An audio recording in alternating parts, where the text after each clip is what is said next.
I'm going to share today a fairly personal sharing about a bit about my journey. It's not something I often do, partly because I think when people hear these kinds of stories of others' personal journeys, sometimes the ego can latch onto them and think, "Oh, this is, what I want," or "This is how I hope it unfolds for me," and it can become can cause some sense of grasping and striving. So, having given you that warning, I'm going to plow ahead anyway. I'll probably insert that warning throughout the talk. But I do want to share it because I think it's helpful to really see what can happen and what often happens for people as the self falls away, and then some of the ways that we can see through it. Some of some helpful pointers, because I found my teacher was very helpful in pointing me a way through it all that it just really made it easier. So I'm going to go back in time a bit. About 20 years ago, I started to really notice parts of my identity falling away. And then about 7 years ago, I really felt like it had fallen away to a large degree. I felt like there was really nothing left, that the life I had been living no longer meant anything. The things that were important to me were no longer important. The things I had passion for there was no longer passion. It was a really difficult time. There was intense despair, inner turmoil, disorientation, sort of not knowing what to do. I felt like I had no personal identity at that point. I had some fairly strong identities, you could say, throughout my life, but I felt I had no sense of me. So the sense that I had of me really collapsed, and all the things that I thought were important were no longer important. They no longer held any value. No value in all these things. So I changed pretty much everything. I didn't change my relationship, so I'm still married, but it was a journey for my partner as well to go through this with me. So there had to be a deep sense of love there that went beyond attachment, beyond a sort of a relationship of what can you do for me and what can I do for you, and that kind of sometimes exchange that can be prevalent in our interpersonal relationships. So this about 7 years ago, as I say, it was the emptying out process happened, but it took about 20 years. There was a real emptying out that occurred. In other words, piece by piece, my identity fell away. And really, that I shared the teachings on the 5 aggregates because that had a profound impact in terms of each of the pieces kind of falling away and deeply engaging with the teachings of the 5 aggregates. So I think that's why I get really excited about offering it. And of course, the 4 noble truths were very central as well, just seeing how attachment to this identity caused so much suffering. The process, that I often talk about is this via negativa. It's a Christian statement of seeing what we aren't. So that's why we talk about emptiness, right? We talk about emptying out all our identities. So it's really a via negativa process of Christianity, or you could also say it's the no self investigation of Buddhism. So I kind of saw them in a way the same, just our identities ebbing away, or our identification with our identities falling away, including spiritual identities. We can get quite identified and attached to spiritual identities as well. So just to be aware that that falls away as well. So I no longer, I still have Buddhas around and and so on, but I no longer had that as something that I was identified with. And when all this happened, of course, I felt like I was in a void. I mentioned this to a teacher. I really felt like a void of nothingness, and that's what it really felt like. And it was extremely scary. It was frightful, it was frightful because, as I've always said in this group, is the ego holds great fear for its demise. We've talked about this around the fear of death, and it's the same. The egoic identities falling away feels exactly like a death to the egoic mind. So when I say it was extremely scary, it was extremely scary for that part of me that was sort of hanging on. I was lucky. I had a teacher, Matthew Flickstein, who I worked with at the time quite regularly, going to his place down in Virginia and working individually and doing any retreats that he was doing. I was really just in communication with him on at least a weekly basis throughout this process, and then for more intense periods as I went through the process. And he really helped me realize and see what was happening, right? So he could put some context around it. And this was really, really helpful. And I think it's when we say, if there's a saying, I forget exactly how it goes, but the teacher will show up when they're needed or something like that. Well, the teacher showed up the teacher that could really help me through this showed up when I needed that teacher. Because to be honest, I talked to some teachers and they didn't really believe it. Kind of thought, oh, it's okay, it's maybe you're just feeling. Have you talked to a psychologist? And they really didn't understand that this was a part of a spiritual process. So I was lucky, that's such a thing, the teacher showed up at the right time. And as I worked through this with Matthew, it was the first time that I truly knew what was meant by St. John of the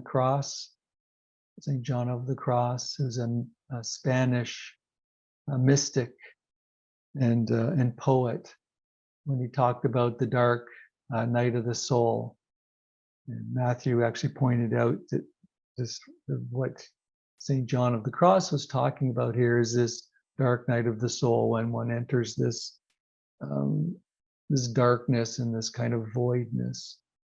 So the personal me had dissolved and left a void. And that's really what it feels like and what it appears as. The personal identities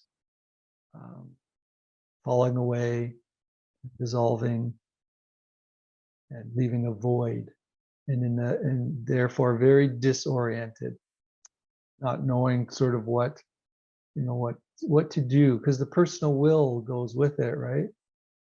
And the personal will is so much of what motivates us to go through our day to day and what to do. So I didn't know what to do. Never mind what to do with my life. I didn't know what to do when I got up in the morning. Should I get out of bed or should I just lay here and um, and rest in the void? So I really didn't know what to do at a very fundamental level. The only thing I did know for certain was that um,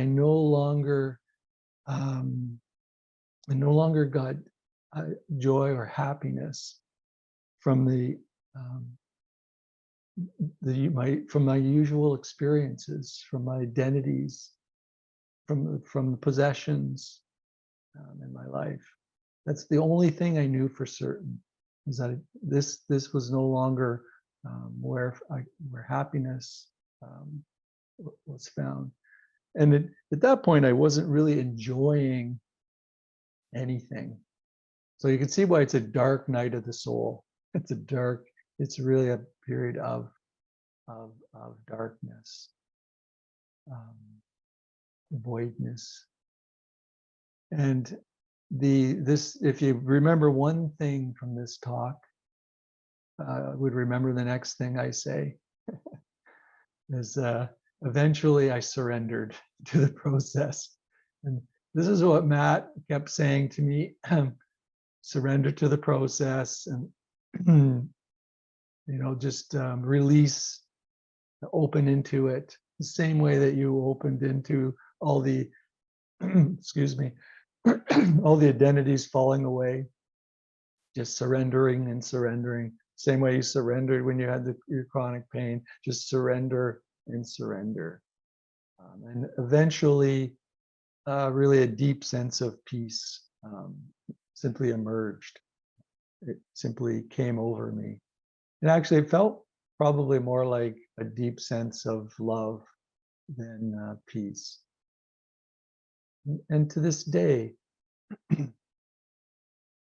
I feel great gratitude for the entire process.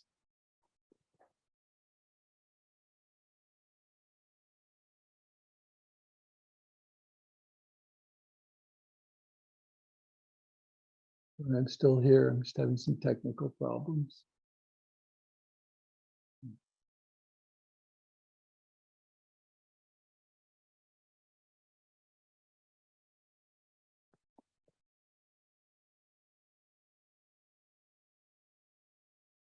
So there was what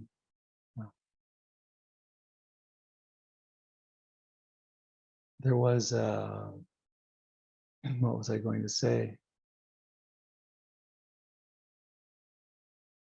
It was eventually an immense gratitude really came forth for this period. There was a real sense that that the I that was so identified with the nothing or no thing or emptiness, there was a simultaneous knowing that I am truly, I am love, and that this love is shared by everyone. I think that's the deep understanding that emerges, is that we are love. All beings are love, and all things, I guess you could say, are beauty, and that this is shared by everyone. It's the meaning of Nisargadatta's statement becomes known. In the statement that he famously made is wisdom is knowing that I am nothing. Love is knowing that I am everything, and in between my life moves. A deep knowing that I'm nothing, also then a deep knowing that I'm everything. And the nothing part is emptiness. And the everything part is the love and the beauty. And for me, I went through the nothing part first, And I see that is quite common. In fact, that most teachers teach emptiness, right? First, there are loving kindness meditations and so on, but we don't often hear teachers jump to "you are everything." An ego loves to hear that, right? So it's probably a good thing that the teachers start with emptiness. Before I go on too much, I want to point out that not everyone will take so long in the emptying out process. It doesn't need, because if I say 20 years, you don't know, oh God, I got 20 years. It doesn't necessarily have to take that long. Perhaps I was a particularly strongly identified ego, that and there were lots of pieces that could be transcended and to fall away. I mean, all indicators are that I was deeply identified in so many different ways. And I should also point out that the dark night of the soul process really varies from person to person. It varies in intensity, and it varies in duration for different people. But it is common, and I've asked other teachers about this, and it is common that this happens. At any rate, I eventually saw that there's no me at all. And when we see that there's no me at all, everything all the egoic processes really stop. It doesn't mean that, as I've said before, you still have thoughts. And that's why that question that I brought up some weeks ago, on whose behalf do these thoughts arise, is so important, because we can see that, there's a thought that is arising on behalf of the egoic self, and it simply causes suffering. It's not true. And then you go, oh, there's a thought that's practical, helpful, and useful, and creative, and in living this character on this planet. So what really stops is the suffering thoughts, not all thoughts. And I often get that question. Well, when you say it's everything stops, does that mean I'm never going to have a thought? No, you'll still have thoughts. In fact, you could have a lot of them, because there's a lot of energy now that's available to be creative and to do things, because you're not ruminating and reacting in the same way. So all selfing, I guess you could say, all selfing or egoing. I'm making up words now. All egoing simply ceases. And when this happens, it feels like a crack's formed.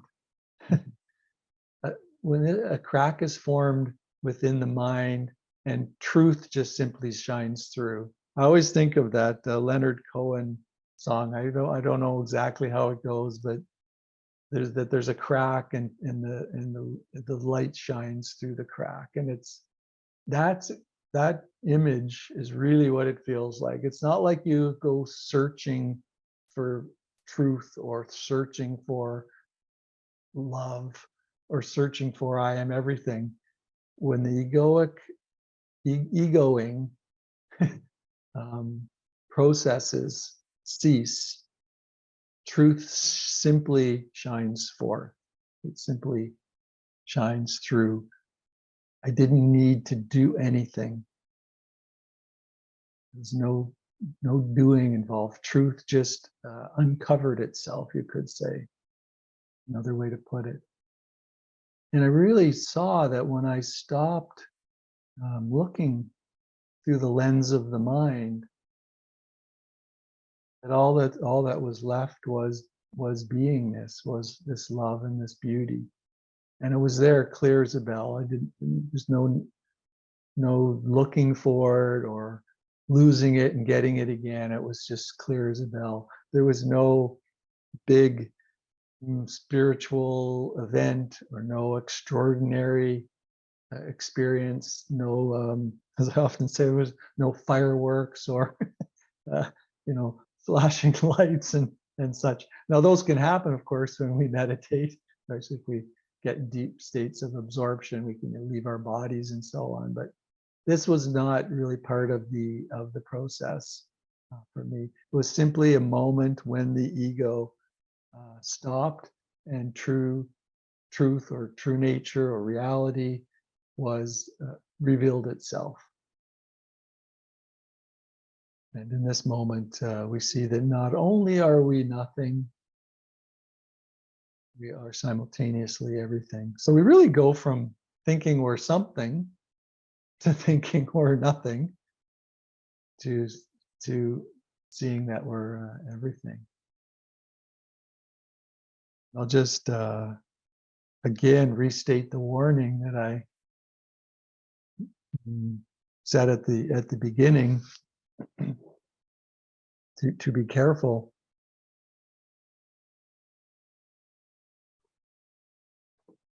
To be careful about how these statements are received.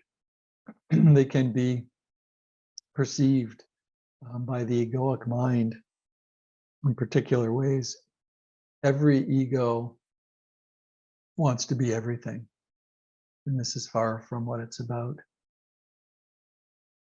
I said, I guess that's why most teachings begin with emptiness. Egos are less likely to want to be nothing or empty. Like maybe that's why the term that the Buddha used actually translates as emptiness.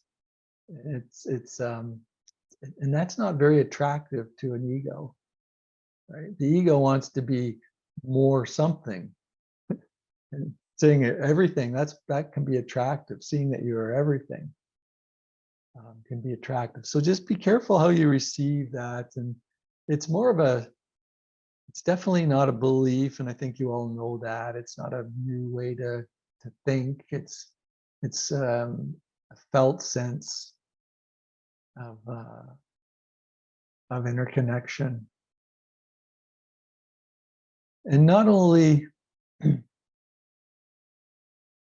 And I like to make this distinction. Not only does the ego collapse, but the witness collapses as well.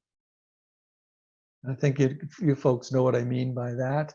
That the witness collapses, because we go from these are my thoughts and my feelings and my body and so on. So we're identified with this mind body, and so the practice instructs us to watch the arising of all this. So it's a process of disidentifying. So then we start to identify with the witness, right? And it's a fairly joyous period. And if you're going to get stuck anywhere on this path, that's a quite a joyous and happy place to be stuck. You could live out your life as the witness, and a lot of suffering is dissipated, and there's just a real sense of, well, you actually feel like you're in control, because you can notice a thought that you don't have to react to. You can just let it pass through, and then you can respond. So it's that, is it Viktor Frankl, that pause between stimulus and response. That awareness as just kind of watching the show as a witness can actually be very, very joyous. But that collapses as well. The witness and that which is witnessed simply fuse or merge, and we experience unity or oneness with everything. So the ego falls away, and the witness falls away, and unity is seen. And so it's the process of knowing unity is very different from knowing no self, or knowing or the via negativa process in Christianity. we don't know unity by subtraction, if that makes sense. We start the process by seeing what we are not.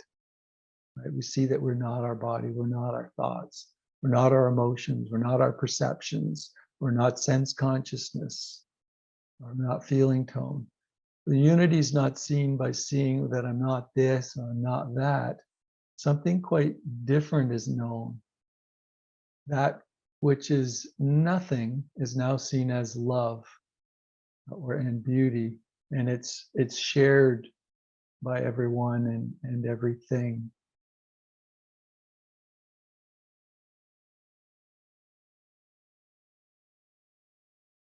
To be a common process for people, seeing emptiness first, but it's not the same for everyone. Some people know both simultaneously, and this probably makes for a less bumpy transformation. Because as I said at the outset, seeing that I'm nothing alone can elicit real feelings of, oh well, dark night of the soul, even depression. But seeing that everything is me it feels like love and connection, not being separate, not being other. It's the active lived experience that nothing is apart. There's nothing apart that needs to be even unified with.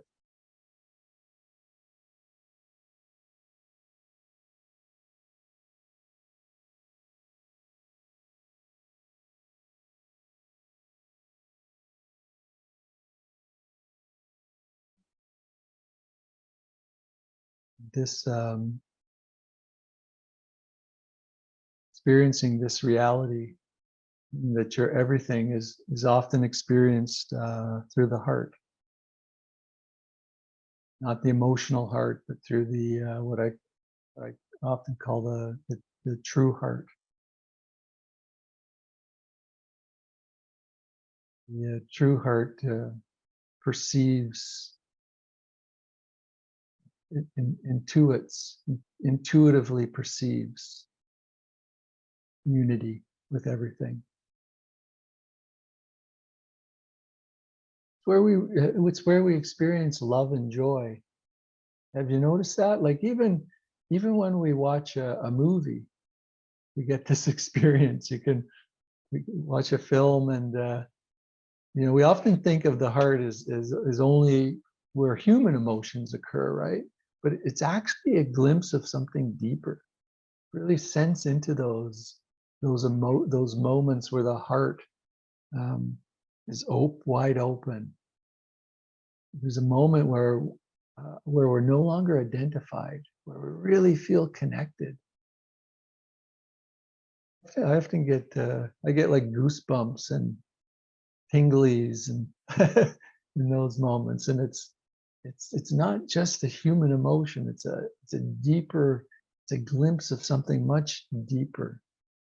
When we're no longer identified with this personal or egoic self, there can be this profound intuitive perception of connection with everything and everyone, and it arises in that kind of heartfelt sense. We can also feel the opposite. You perhaps notice that too when we feel closed. The heart just feels shielded and closed off. Right? And notice when that's happening that it's oftentimes when we're profoundly identified, attached to some egoic aspect of ourselves. We're in a contraction, and there's a shielding off of everything. But I want to end with a couple of quotes. You've probably heard them, but they're my favorites. So I always like to remind myself of some of these quotes as well. Dogen, who famously stated, "It's the absolute intimacy with 10,000 things." In Zen, in Buddhism generally, now really 10,000 things just represents the entirety of existence. all phenomenon in the universe. So when Dogen speaks of intimacy, absolute intimacy with 10,000 things, he's expressing the idea of complete and intimate connection with all of existence, all aspects of existence. It's a profound knowing of this interconnectedness of all phenomenon and beings. And then Rumi says, love is the whole thing. We are only pieces. Love is the whole thing. We are only pieces. He's pointing to the reality that love is the essence and the totality of existence. When he says we are only pieces, he's really pointing to that as individuals, we're incomplete, we're fragmented, we're limited. And love again represents this interconnectedness and unity of all things. The underlying, it's the kind of the underlying fabric that binds everything together.